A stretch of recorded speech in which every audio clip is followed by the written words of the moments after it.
Genesis chapter 39. After Joseph had been taken to Egypt by the Ishmaelites, Potiphar, an Egyptian, one of Pharaoh's officials and the manager of his household, bought him from them. As it turned out, God was with Joseph, and things went very well with him. He ended up living in the home of his Egyptian master. His master recognized that God was with him, so that God was working for good in everything he did. He became very fond of Joseph and made him his personal aide. He put him in charge of all his personal affairs, turning everything over to him. From that moment on, God blessed the home of the Egyptian, all because of Joseph.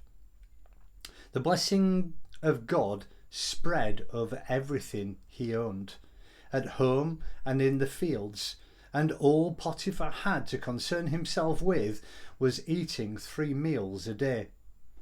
Joseph was a strikingly handsome man. As time went on, his master's wife became infatuated with Joseph and one day said, "Sleep with me." He wouldn't do it. He said to his master's wife, "Look, with me here, my master doesn't give a second thought to anything that goes on here. He's put me in charge of everything he owns. He treats me as his equal. The only thing he hasn't turned over to me is you. You're his wife after all. How could I violate his trust and sin against God?" She pestered him day after day after day, but he stood his ground. He refused to go to bed with her. On one of these days he came to the house to do his work, and none of the household servants happened to be there. She grabbed him by his cloak, saying, "Sleep with me." He left his coat in her hand and ran out of the house. When she realized that he had left his coat in her hand and run outside, she called to her house servants, "Look, this Hebrew shows up, and before you know it, he's trying to seduce me. He tried to make love to me, but I yelled out as loud as I could.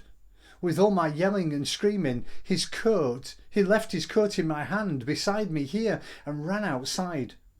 She kept his coat right there until his master came home. She told him the same story. She said, "The Hebrew slave, the one you brought to us, came after me and tried to use me for his plaything. When I yelled and screamed, he left his coat with me and ran outside." When his master heard his wife's story, telling him, "These are the things your slave did to me," he was furious. Joseph's master took him and threw him into the jail where the king's prisoners were locked up. But there, in jail, God still was with Joseph. He reached out in kindness to him. He put him on good terms with the head of the jailer. The head jailer put Joseph in charge of all the prisoners. He ended up managing the whole operation. The head jailer gave Joseph free rein, never even checked on him, because God was with him. Whatever he did, God made sure it worked out for the best.